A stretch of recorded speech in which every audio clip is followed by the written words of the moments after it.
Om Shanti. Good morning. साकार मुरली 23 नवंबर 2023। बाबा की मीठी मीठी मुरली हम मीठे मीठे बच्चों के मीठे मंथन के लिए। मंथन शुरू करने से पहले सद्गुरु बाप दादा की शांति भरी किरणों के नीचे बैठ जाते हैं और अनुभव करते हैं कि मैं शांत स्वरूप आत्मा हूँ, शांति के सागर की संतान हूँ। बाबा की आज की साकार मुरली देखा जाए तो 2 शब्दों के ऊपर है और वो 2 शब्द हैं देहाभिमान और देहाभिमानी।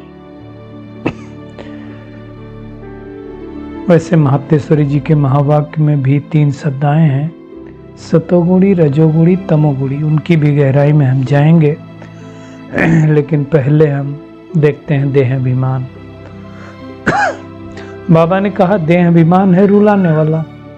आप देखो, देह अभिमान जब तक रहता है, एक देहाभिमान होता है, दूसरा देहभान होता है। तो देहभान का बारे में पहले भी चर्चा की जा चुकी है। मतलब मैं खूबसूरत हूँ, अच्छा हूँ, गोरा हूँ, काला हूँ, ये सब देहभान में आता है। और देह अभिमान में आता है मैं बड़ा धनवान हूँ। बहुत देखा जाए तो नॉलेजफुल वाले व्यक्ति होते हैं, उनको भी अभिमान आ जाता है, तो भी अभिमान है। मैं बहुत पावर वाला हूँ, वो भी अभिमान है। तो बाबा ने कहा देह अभिमान रुलाता है। हर आत्मा जब द्वापर युग में आती है तो देह अभिमान में आती है, तो हमें रोना पड़ता है। और जब देही अभिमानी बनते हैं, देही अभिमानी मतलब मैं आत्मा देह में तो हूं, लेकिन मुझे इस बात की स्मृति है कि मैं आत्मा देह में बैठ करके अपना कर्म कर रही हूं। ये डिफरेंस है।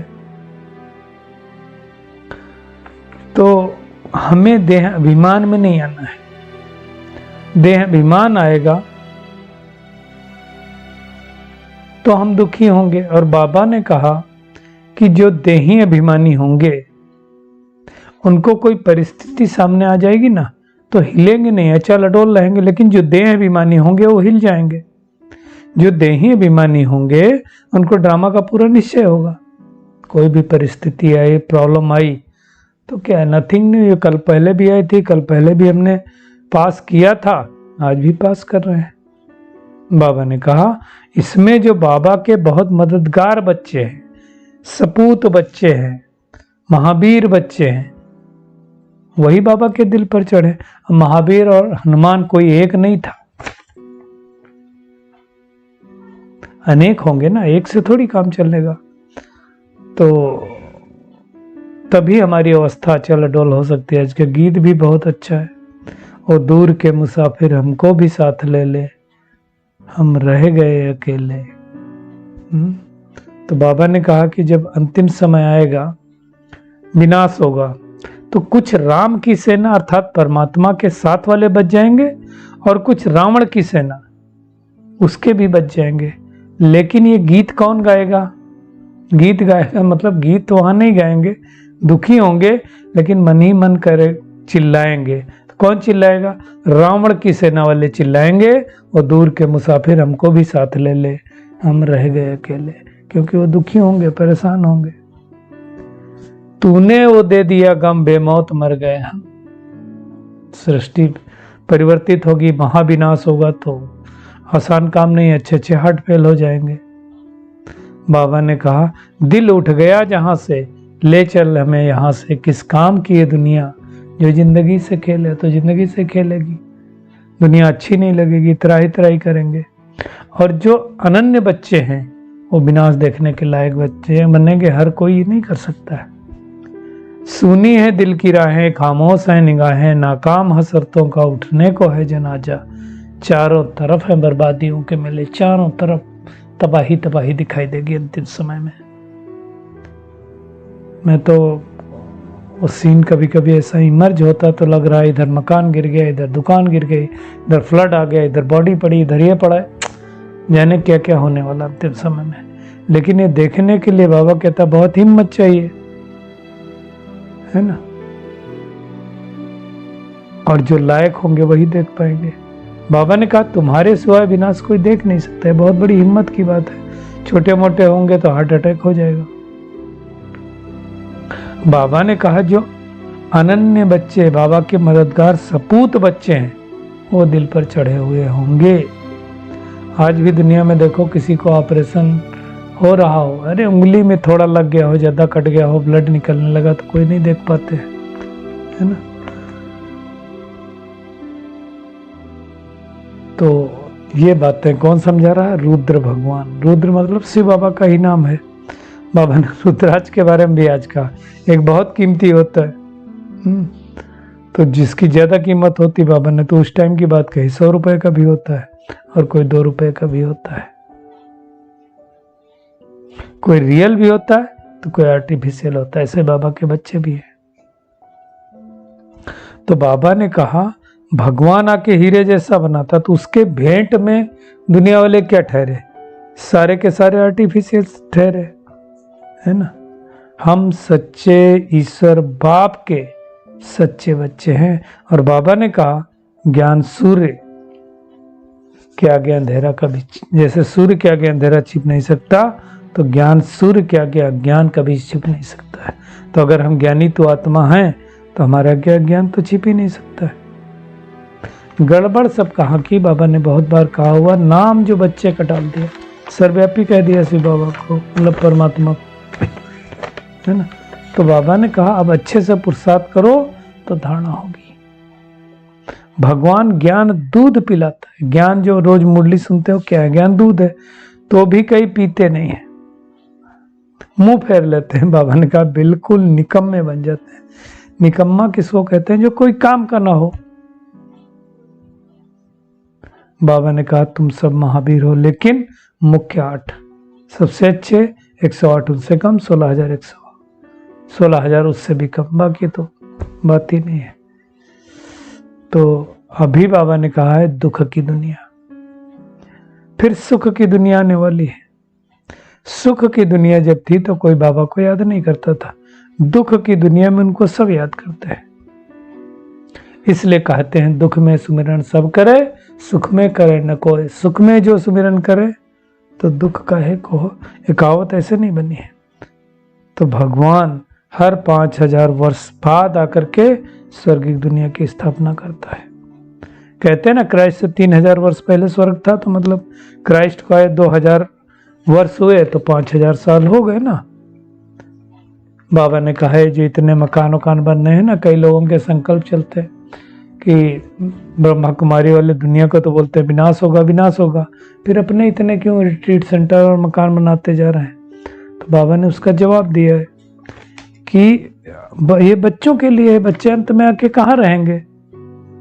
बाबा ने कहा एक दिन तो सब मकान अपने हाथ में आ जाएंगे। लास्ट समय में तो क्या होने वाला वो दिखाई दे रहा है। बाबा ने कहा भगवान के दर पर भक्तों की भीड़ तो होनी ही है। कई बार मुरलियों में बाबा ने कहा आबू रोड से लगा के आबू तक क्यों लगनी है, लाइन लगनी है, वो होगा। दुनिया की तरह से भीड़ नहीं, दुनिया की तरह से मेला नहीं। उस मेले में तो यानी क्या क्या होता, कई बार तो भगदड़ मच जाती है, तो कितने बेचारे अनायास शरीर छोड़ देते हैं, है ना। तो यहाँ ऐसी बात नहीं है, परंतु साधना तो करनी पड़ेगी भगवान से मिलने के लिए। भक्त भी साधना करते ना भगवान से मिलने के लिए। तो भगवान आया ही है, जो सबका बाप है वही स्वर्ग की स्थापना कर रहा है, उससे स्वर्ग का वर्षा जरूर मिलता है। तो ये बातें बाबा कहता है तुम सबको समझो। अब जो मातेश्वरी जी ने 3 बातें कही, सतोगुणी, रजोगुणी, तमोगुणी। अब दुनिया में आज देखो भोजन के लिए भी कहते हैं ये सतो प्रधान, ये रजो, ये तमो। तो सतो मोस्टली जो सतो को बोलते हैं, जो बिल्कुल प्रकृति से आता है, वेजिटेरियन प्योर है, उसको सतो बोलते हैं। परमात्मा की याद में बना हो तो उसको सतो प्रधान बोलते हैं। रजो बोलते हैं जो थोड़ा थोड़ा तला भुना, ये सब आज की दुनिया में। और तमो नॉन वेज को बोलते हैं। है ना, शायद लहसुन प्याज भी उसमें आता होगा। मातेश्वरी जी ने बताया कि सतोगुणी रजोगुणी ये ऐसा नहीं है। सतोगुणी अर्थात जब सतो प्रधान, सतयुग है तो सतो प्रधान है, सतोगुणी है, यानी 7 गुणों में परफेक्ट है। सतोगुणी का मतलब ये ज्ञान, पवित्रता, सुख, शांति, प्रेम, आनंद और शक्ति, ये 7 गुण परफेक्ट है तो सतोगुणी सतयुग है। और द्वापर युग है तो रजोगुणी, वहां थोड़ा परफेक्ट भी है, थोड़ा नॉट परफेक्ट भी है, मतलब रावण राज्य चालू हुआ। और तमोगुणी है तो कलयुग में, क्योंकि वहां कोई सतो रजो है ही नहीं। जब तमो है तो सतो रजो नहीं है, और जब रजो है तो सतो नहीं है, तमो है तो रजो सतो दोनों ही नहीं है। तो ये बातें अच्छी तरह से समझना, तीनों गुण इकट्ठे नहीं चल सकते। दुनिया वाले क्या सोचते हैं, तीनों गुण इकट्ठे चलते हैं। जब हम सच बोलते हैं, सच्चा ईमानदारी से रहते हैं तो सतोगुणी होते हैं, ऐसा नहीं है। सतयुग मतलब सारी सृष्टि पर सब आत्माएं सतो प्रधान थी, और कलयुग मतलब सब आत्माएं तमो प्रधान है। उसको ब्रह्मा का दिन, इसको ब्रह्मा की रात कहा गया है। तो ये सब बातें अच्छी तरह से हमें समझनी कि सतोगुणी किसको कहा जाएगा। इसका मतलब आत्मा के जो 7 गुण हैं उसमें जब तक प्रधानता नहीं आई, हम सतोगुणी नहीं कहे जा सकते। तो उसमें ही हम सबको मेहनत करनी है, तभी जाकर के हम सतो प्रधान बन पाएंगे। और उसके लिए जरूरत है कि अब हमें देही अभिमानी बनना है, हनुमान बनना है। हनुमान अर्थात जो अभिमान, अपमान, अनुमान से परे रहे, जिसको कोई अभिमान नहीं, कोई अनुमान नहीं लगाएगा कि ऐसा हुआ होगा, ऐसा हुआ। कई लोग क्या करते हैं, अभिमान में रहते हैं। अभिमान तो हम सुन, कई लोग अनुमान लगाते रहते हैं, जिसको प्रीजुडिस बोलते हैं। ऐसा नहीं, ऐसा किया होगा, मेरी बातें करता रहेगा, ये भी बहुत गड़बड़ है। और जिसको अपमान की कोई फीलिंग नहीं, कहते हनुमान जूते में बैठता था। तो ऐसा हमें बनना है, तब तो महावीर कहे जाएंगे। तो आज का टेक होम क्या है, होमवर्क यही है कि एक तो हमें चलते फिरते उठते बैठते देही अभिमानी बनने की प्रैक्टिस करनी है, सच्चाई सफाई को धारण करना है और ब्रह्मा बाप को फॉलो करना है। वैसे तो दोनों ही बाप रहते हैं। जब शिव बाबा आते थे तो ब्रह्मतन में ही होते थे। माता पिता कहते ना, तो माता पिता तभी कहते थे।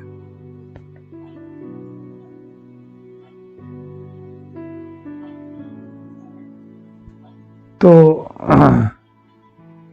हमें क्या करना है, माता पिता को फॉलो करना और ज्ञान अमृत पीना और पिलाना है, खुद पीना और दूसरों को पिलाना है। इसमें निर्भय बनना है ना। और अपनी स्मृति, अपनी दृष्टि वृत्ति रूहानी रखनी है। आपस में हम भाई भाई हैं, हमको पवित्र दृष्टि रखनी है। आज का बाबा का वरदान है, हर एक की विशेषता को देखते उन्हें सेवा में लगाने वाले दुआओं के पात्र भव। बाबा ने कहा जैसे बाप दादा का हर एक बच्चे की विशेषता से प्यार है,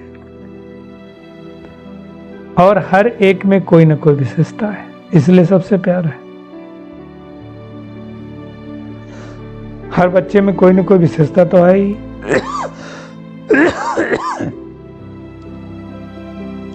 देखिए, सबसे बड़ी विशेषता हर एक बच्चे में है कि परमात्मा को पहचान गया।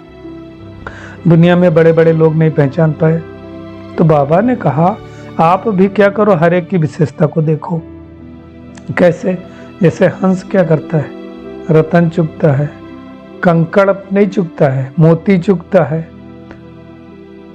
ना, क्षीर और नीर को अलग कर देता है। तो बाबा ने कहा आप होली हंस हो, आपका काम ही है हर एक की विशेषता को देखना। एक्चुअली कई लोग क्या होते हैं, हर एक की बुराई देखते हैं। जैसे आप मक्खी को देख लो, मक्खी क्या करती है,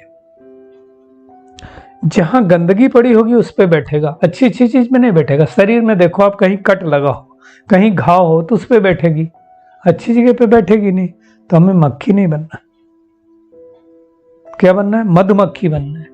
मधुमक्खी क्या करती है, कहां पर बैठती है, खुशबूदार फूल पर, जहाँ रस मिलता है, जहाँ मीठा मिलता है, उस पर बैठते हैं। तो हमें हर एक की विशेषता को देखना है और उनकी विशेषता को अपने साथ, अपने में यूज करना, अर्थात सेवा में लगाना है।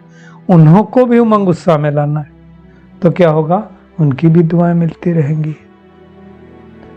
और जो सेवा करेगा उसको शेयर भी आपको मिलेगा। विशेषता के हिसाब से जो सेवा करेगा, ये बहुत बड़ी बात बाबा ने कही। वो सेवा करेगा, अपने उमंग उत्साह में लाए, तुम कर सकते हो, तुम्हें भी शेयर मिलेगा। स्लोगन है, बाप दादा के साथ ऐसे कंबाइंड रहो जो आप द्वारा दूसरों को बाप की याद आए। आपको देखे, अरे बाबा के बच्चे आ गए, ऐसा होना चाहिए। चलिए परमात्मा किरणों के नीचे बैठ जाते हैं और अनुभव करते हैं, मैं आत्मा बाप दादा के साथ कंबाइंड रहकर अनेक आत्माओं को बाप दादा की स्मृति दिलाने वाली, हर एक की विशेषता को देखकर उनकी विशेषता को उन्हीं के कार्य में लगाने वाली दुआओं की पात्र आत्मा हूं।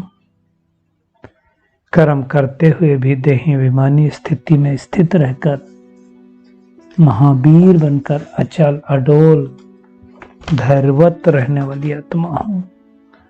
शुक्रिया मीठे प्यारे बाप दादा, शुक्रिया आप सभी को इस मीठे मंथन के लिए। ओम शांति।